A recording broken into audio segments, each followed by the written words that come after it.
मंच पर उपस्थित हमारे सम्मानित कथावाचक एलपी बौद्ध जी,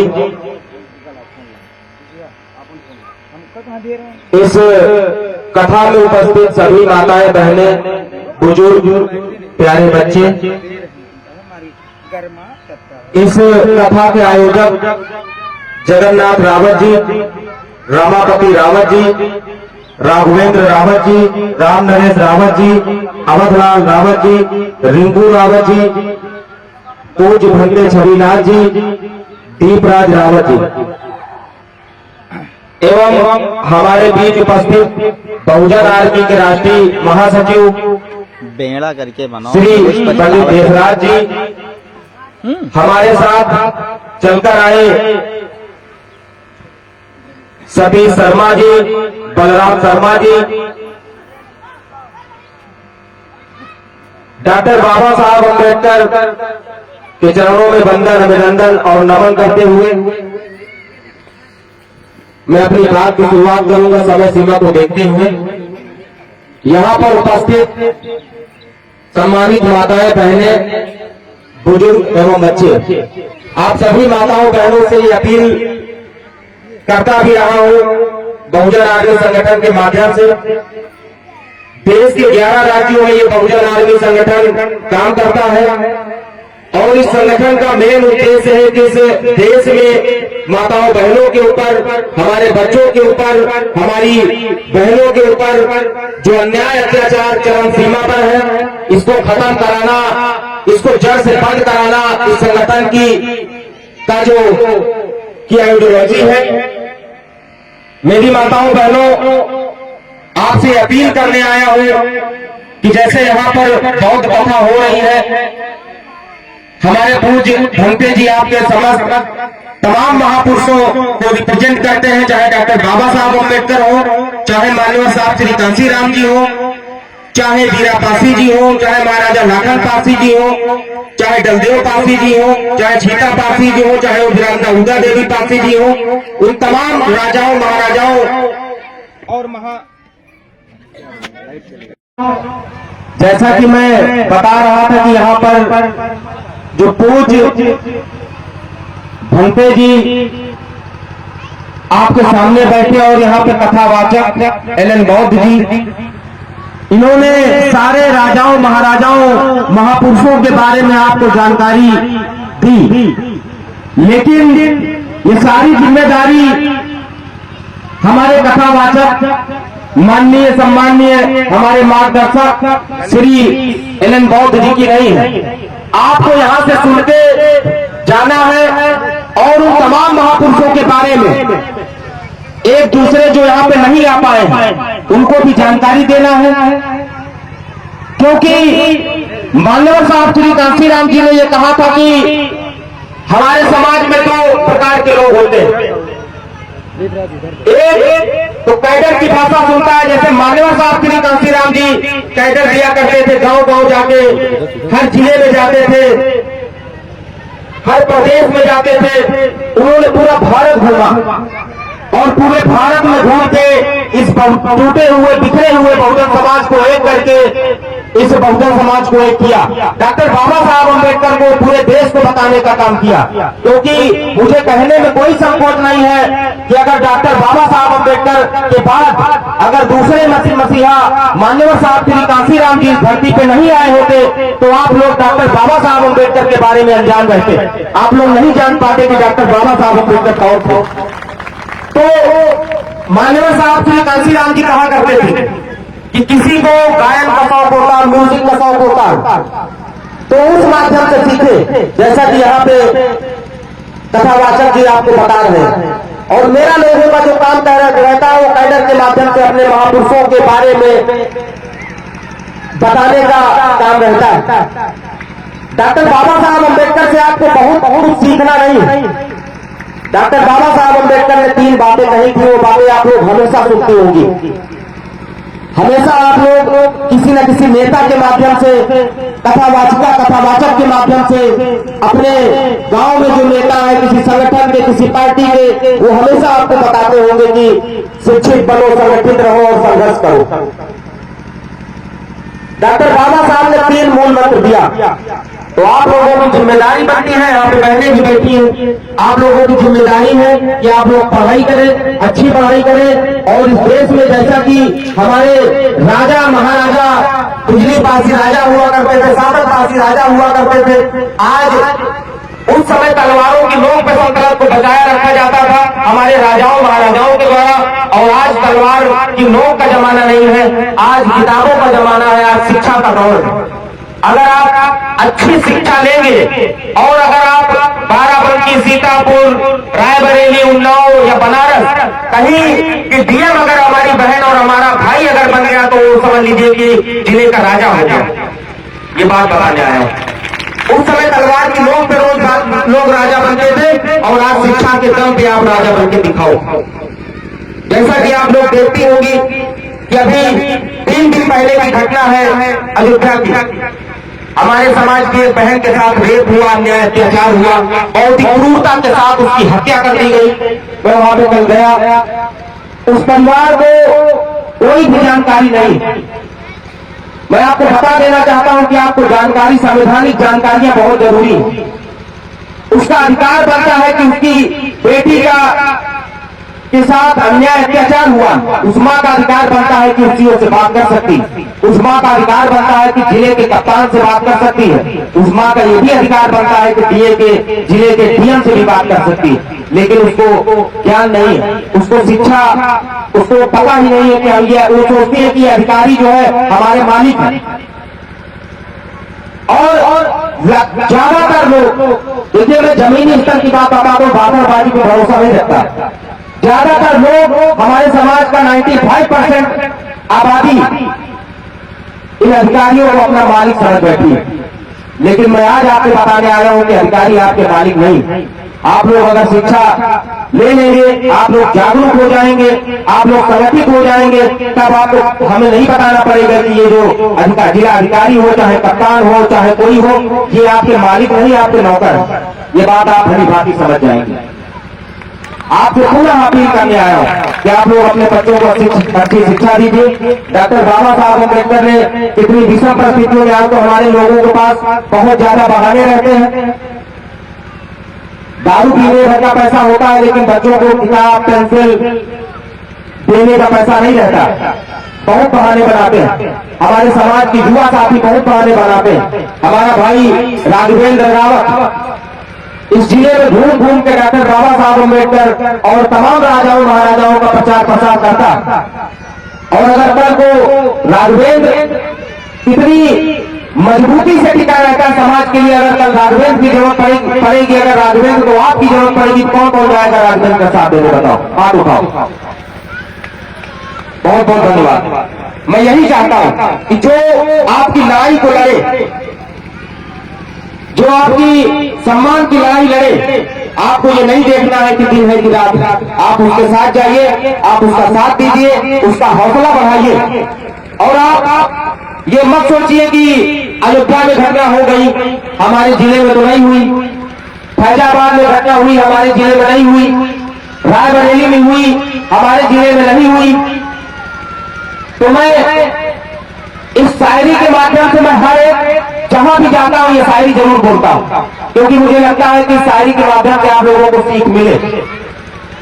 मैं आपको बता देना चाहता हूं कि जो लोग ये सोचते हैं कि हमारे गांव में घटना नहीं हुई, हमारे बगल में हुई, जो लोग ये सोचते हैं कि हमारे जिले में नहीं हुई, अगले जिले में हुई, और जो लोग ये सोचते हैं कि हमारे प्रदेश में नहीं हुई, राजस्थान में इंद्र में घुमाल मार दिया गया, हमारे प्रदेश में तो नहीं मारा गया, हमारे जिले में नहीं मारा गया, गांव में नहीं मारा गया, तो इस बात को याद रखना कि चलते घर को देखने वालों, फूस का छप्पर आपका है, आग के पीछे तेज हवा है, आगे मुकद्दर आपका है, और उसकी कत्ल पे मैं भी चुप था, मेरा नंबर अब आया, मेरी कत्ल पे तुम भी चुप हो, अगला नंबर आपका। इस बात को याद रखना। ये मत सोचना कि दीपराज के साथ घटना हुई है, हम अपने ऊपर जो जब घटना होगी तो उसका इंतजार करेंगे। यहाँ पर तमाम माताएं, बहनें और भाई बुजुर्ग बैठे हैं। अगर उनसे कहा जाए कि संगठन को आगे बढ़ाने में आप हमारी क्या मदद करेंगे, डॉक्टर बाबा साहब अम्बेडकर के मिशन को, उनके जीवन संघर्ष को बढ़ाने में आप हमारी क्या मदद करेंगे? तो मुझे लगता है कि वो कमजोर पड़ जाएंगे, वो कहेंगे कि हम आपकी क्या मदद कर सकते हैं, हम उस लायक नहीं है कि हम आपकी मदद कर पाए। तो मैं आपको एक बात बताना चाहता हूं कि एक जंगल था, ध्यान से सुनिएगा मेरी बताओ बहनों, एक जंगल था और उस जंगल में एक दिन आग लग गई। जब उस जंगल में आग लगी तो वहां पे तमाम बड़े बड़े जीव जंतु उस आग का तमाशा देख रहे थे, उस जलती हुई आग को देख रहे थे और हंस रहे थे। लेकिन वहां पे एक छोटी सी गौरैया थी। वो गौरैया बार बार जाती और एक गड्ढे से पानी भरती और उस आग पे डालती, फिर जाती, फिर उस गड्ढे से पानी भरती और फिर उस आग पे डालती। तो वहां पे जितने जीव जंतु, बड़े बड़े जीव जंतु थे, वो उस गौरैया को देख के हंस रहे थे। वो कहे कि तुम नादान हो, तुम्हारे बुझाने से आग नहीं बुझेगी। तो उस गौरैया का बहुत सुंदर जवाब था। उसने कहा कि मुझे पता है कि मेरे बुझाने से आग नहीं बुझेगी, लेकिन मुझे यह भी पता है कि कल जब इस आग का इतिहास लिखा जाएगा तो तुम सभी लोगों का नाम तमाशा देखने वालों में लिखा जाएगा और मेरा नाम आग बुझाने वालों में लिखा जाएगा। तो ये अपील करने आया हूं यहां पे बैठे तमाम उन युवाओं से कि आप लोग तमाशा देखने वाले मत बनिए। कहीं भी आपके समाज के ऊपर अन्याय अत्याचार होता है तो आप कंधे से कंधा मिला के उसकी लड़ाई को लड़ने का काम करें। और पुनः एक बार अपील करूंगा कि साल में एक बार बौद्ध कथा होती है, साल में एक बार बौद्ध कथा होती है। हमारे जो कथावाचक हैं ये सिर्फ साल में एक बार आपको बताएंगे और हम लोग दिन प्रतिदिन, साल भर, हर महीने, हर दिन आपको बीच घटे रहते हैं। इनकी बातों पर भी ध्यान दीजिए और इनकी बातों को अपने जीवन में अमल में लाएं। ऐसा ना हो कि ये 5-6 दिन की बहुत कथा सुना के चले जाए कि कोई फायदा न निकले। आप लोग संगठित रहिए, आपसी लड़ाइयों से बचे।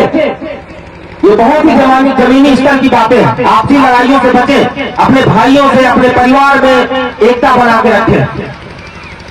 और अगर बहुजन समाज के उत्थान के लिए, बाबा साहब अम्बेडकर के मिशन को आगे बढ़ाने के लिए, बाबा साहब अम्बेडकर के जीवन संघर्ष को जन जन तक, गांव गांव तक पहुंचाने के लिए आपके बीच, आपके पास कोई युवा आता है तो उसका साथ दीजिए, बहाने मत बनाइए। अगर यही बहाना डॉक्टर बाबा साहब अम्बेडकर ने बनाया होता तो आपकी दशा और दुर्दशा क्या होती, एक बार सोच के देख लीजिए जरा। अगर यही बहाना माननीय साहब श्री कांशीराम जी ने बनाया होता तो आपकी दशा और दुर्दशा क्या होती। और अगर यही बहाना हमारी माता वीरांगना उषा देवी जी ने बनाया होता तो क्या ये देश आजाद होता? बताओ, कौन कौन जानता उषा देवी काशी जी के बारे में? हाथ उठाओ। देखिए कितने दिन से बहुत कथा चल रही, बताओ कौन कौन बाबा साहब अम्बेडकर के बारे में जानता है? हाथ उठाओ। और कांशीराम साहब के बारे में?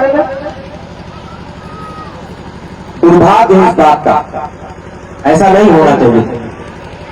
आप लोग ध्यान से सुने और अपील करूंगा कि मैं आप सभी साथियों के बीच एक भारतीय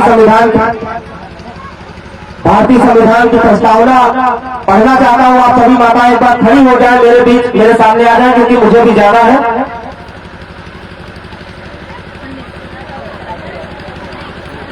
सभी साथी आ जाए, यहाँ पे युवा भी आ जाए, सब लोग आ जाए।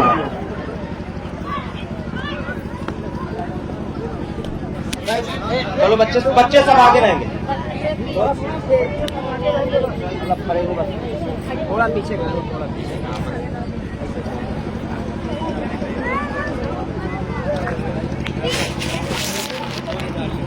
सभी साथी आगे आ जाए, सभी जितने भी लोग।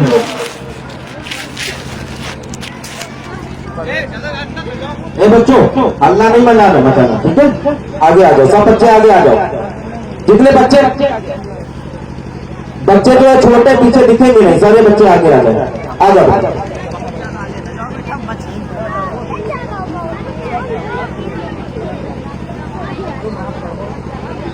पत्रकार महोदय, हेलो पत्रकार महोदय, पत्रकारिता करने का सौभाग्य जो आप पा रहे हो उतनी डॉक्टर बाबा साहब की वजह से। हेलो, आप सब लोग ऐसे हाथ करो और ये बाबा साहब के प्रति जो लिखी गई है जो हम बोलेंगे उसको आपको रिपीट करना, दोहराना।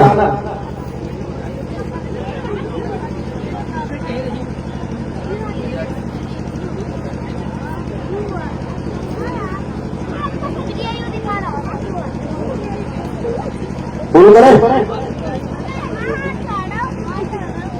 हम भारत के लोग भारत को एक संपूर्ण प्रबोधन संपन्न समाजवादी पंथ निरपेक्ष लोकतंत्रात्मक गणराज्य बनाने के लिए तथा उसके समस्त नागरिकों को सामाजिक आर्थिक और राजनैतिक न्याय विचार अभिव्यक्ति विश्वास धर्म और उपासना की स्वतंत्रता प्रतिष्ठा और अवसर की समता करने के लिए तथा उन सब में व्यक्ति की गरिमा और राष्ट्र की एकता और अखंडता सुनिश्चित करने वाली बंधुता बढ़ाने के लिए